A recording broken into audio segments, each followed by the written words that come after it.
Want to make a little vid about the ACH, Affordable Care Act, which is known as Obamacare.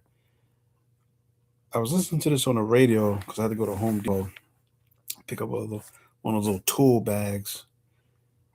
But I saw a cat in the range with one, and you could just throw your guns in there and kind of wield it in. And he said it cost him $35. They must have went up because this doggone thing was like $90. But anyway, I was hearing about the ACH and the problem that they're having with it, and that they don't want to fund it. It seems like they want to defund it. They're talking about giving people $1,000. Well, not giving them, but $1,000. I'm thinking that's got to be a month. But when you look into it, the reports say that healthcare is going to go up anywhere between 2 to 3,000, maybe close to 4,000 a month, 5,000 I've heard. So if they give you a G note, and it costs you $3,000, you're still in a whole $2,000 a month. Who can afford 2,000?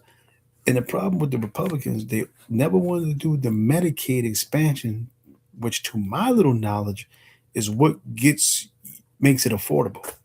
Not to mention single payer, and I'm thinking single payer is more towards Medicaid, Medicare, care. Everybody pays into the system. You think about it, if everybody was to get on a federal government Medicaid, Medicare, you pay like 8% of your salary. You have millions, tens of millions of people on one system. It's going to drive down the cost in theory.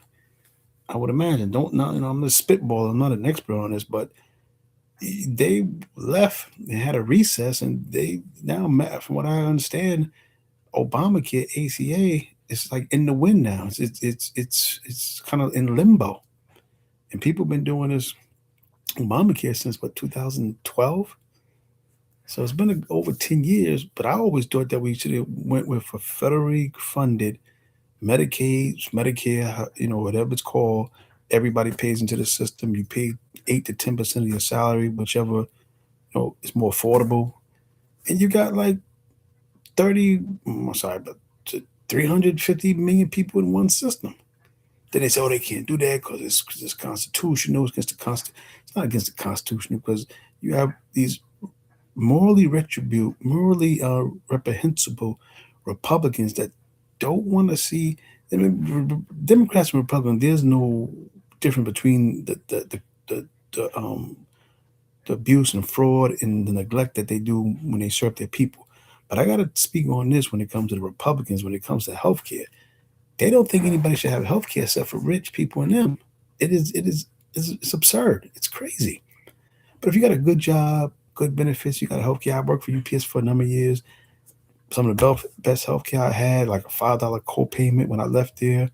We didn't have insurance. I was lucky enough to go back into the military. I had health insurance then. Then when I got out, retired, so I had my benefits. So my wife was able, the family and all that, able to use my benefits. But if you, yeah, we've been without benefits. When I first got out of the military in the early '90s, we didn't have any benefits.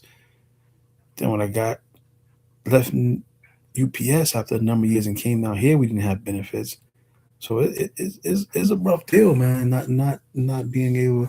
Who has the money to come out of pocket, for doctor visits? It's something that, from my understanding, they did not tackle before they left, and they should have. They should have stayed.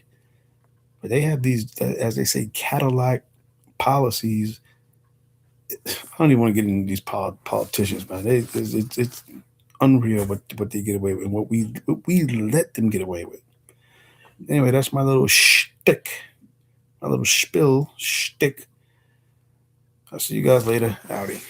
And actually, whoever cares, I set this thing up so people can reply. I didn't know you can. I thought that was already done.